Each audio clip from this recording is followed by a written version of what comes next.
Here's a bit of an update on a couple of videos I made a few years ago featuring some so-called objects that were liberated from Göring's train at the end of World War II, but subsequently, after looking at the marks on the two cups in the foreground, which are made of alpaca silver, they have proved to have come from Adolf Hitler's train.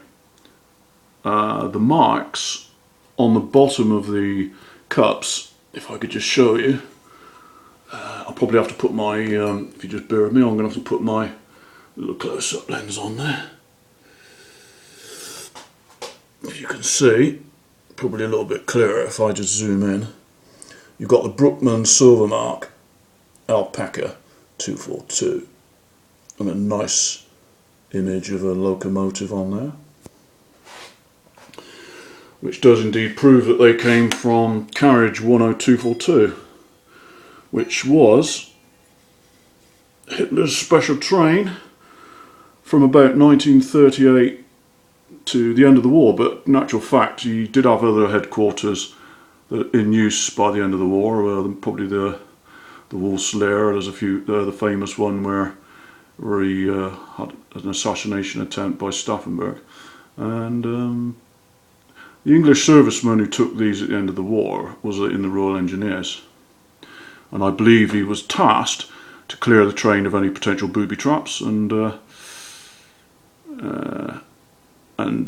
few weeks later it was used by Bernard Montgomery as its headquarters, because at the end of the war in Berlin it was so heavily bombed by the Americans and the English that there wasn't anywhere else to go, so they found this carriage in a siding, and they thought, that'll make a good headquarters. And I think what happened is, obviously the Third Reich stuff was thrown out pretty quickly, or liberated, and this is how it come to be in England. The serviceman put them in his pack, and with the glasses from the carriage,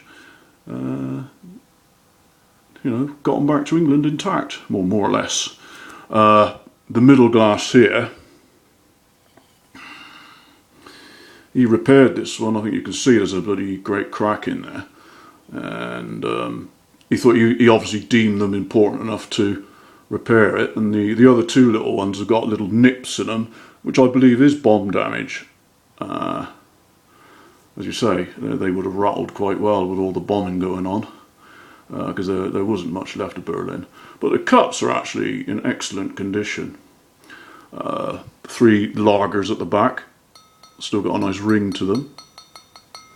That was a bit dull because he's got a crack, but as you can see, the glasses are very stable. They've got short little stubby things and they're very hard to topple.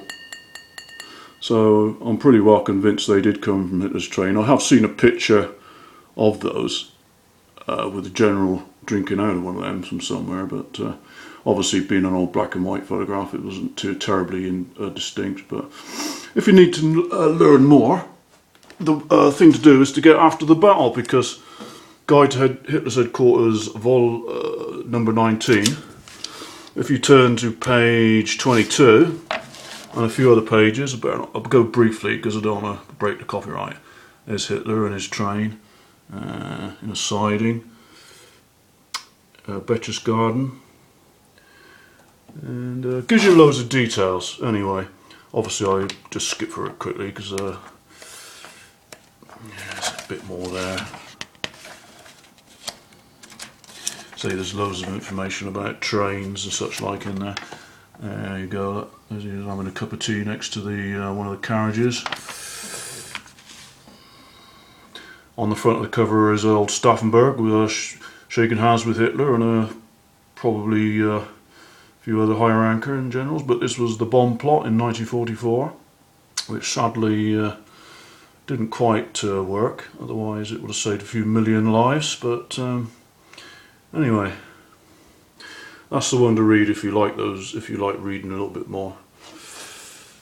Interesting little find. As I say, most of it went to America, and this managed to make its way to Britain in 1945. Excellent. Thank you.